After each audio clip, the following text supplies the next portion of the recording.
सत्संगत कहते हैं कि सजदे भी करे सिकवे भी करे, ये भक्ति का दस्तूर नहीं। भक्ति है नाम समर्पण का, इसमें शर्तें मंजूर नहीं। कि एक समर्पण भाव आ जाना कि मालिक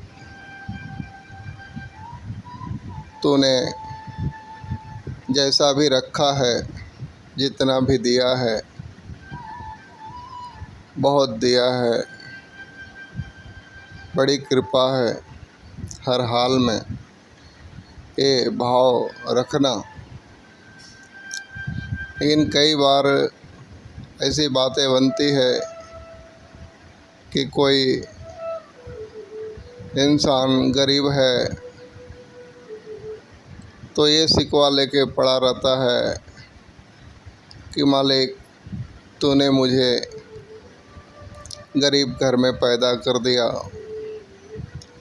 गरीब घर में मेरा जन्म दिया, तो मैं दुखी हूँ। और वो दुखी रहता है। लेकिन अगर एक सोचने का नज़रिया बदला जाए तो मालिक की विशेष कृपा। ये कहते हैं कि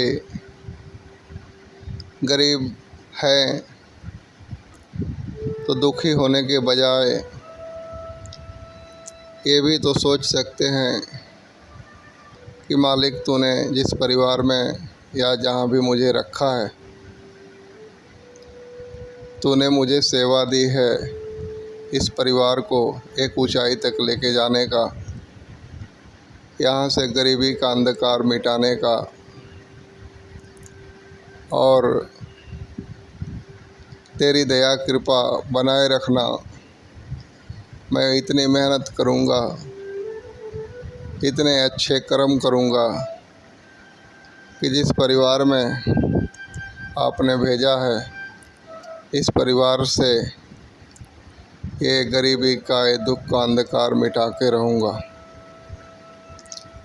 तो एक मौका भी मालिक ने दिया है।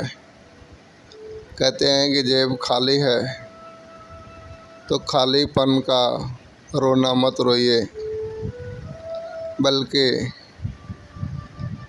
वो कारण बनिए कि अपना भी जेब भरिए और आप कुछ ऐसा कर जाइए जगत में जिससे लोगों के भी घरों के चूल्हे जले और लोगों के भी खाली जेब भर पाएँ। एक हर मोड़ पे अपने आप को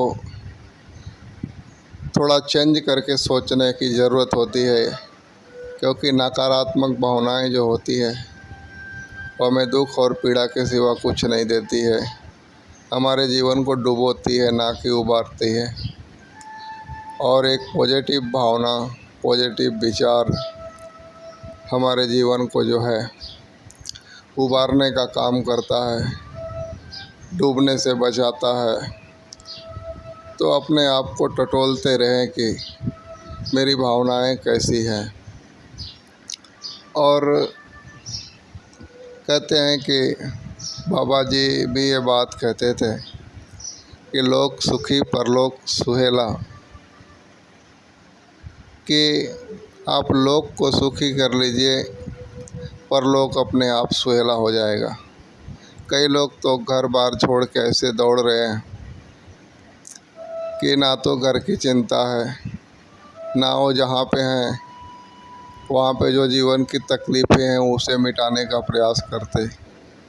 मात्र वो ये सोच रहे हैं कि भाई दुनिया से जाने के बाद हमारा क्या होगा। दुनिया से जाने के बाद क्या होगा ये तो मालिक ही जाने।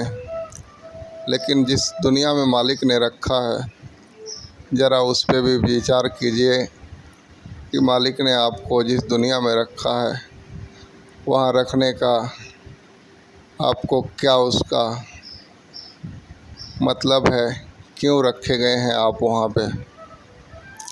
क्योंकि हम जहाँ पे हैं वहाँ पे जो हमारी कर्म हैं अगर वही नहीं सही कर पा रहे हैं, लोक ही सुखी नहीं है तो परलोक सुहला कहाँ होगा। तो कहते हैं कि जिस परिवार में है वहाँ पे कमी क्या है, दिक्कतें क्या हैं, तकलीफ़ें क्या हैं। जो जीवन मुझे मिला है आज, वो जीवन की हर ज़रूरतें पूरी हो पा रही है, नहीं हो पा रही है। उसमें नफ़रत भरी है, दर्द भरी है, उसको हटा करके मैं प्रेम स्थापित कर पा रहा हूँ कि नहीं कर पा रहा हूँ।